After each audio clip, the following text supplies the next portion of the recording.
নজিরবিহীন ঘটনা। এরকম ঘটনা আমার দাদা এদেশের একজন মাতব্বর ছিলেন, মানে মাতব্বর বলে কার, কোর্টের জুড়িদারও উনি হতেন। আমার আব্বা ৩২ বছর চেয়ারম্যান করে গেছেন, একজন সফল চেয়ারম্যান হিসাবে সে তার জীবন পার করেছেন।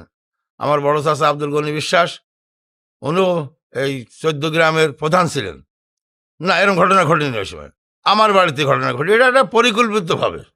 এটা যেহেতু আমার প্রতিপক্ষ যদিও আছে, আমি আওয়ামী লীগের দোসর এখনও তো এই অত্র এলাকায় ঘুরে বেড়াচ্ছে, হয়তো শুধু আমি মনে করি যে আমার ওই মাল মাটি নেওয়ার উদ্দেশ্য ছিল না, হয়তো আমাকে এটা মানে হত্যা করার উদ্দেশ্য আসতে পারে আমার ধারণা।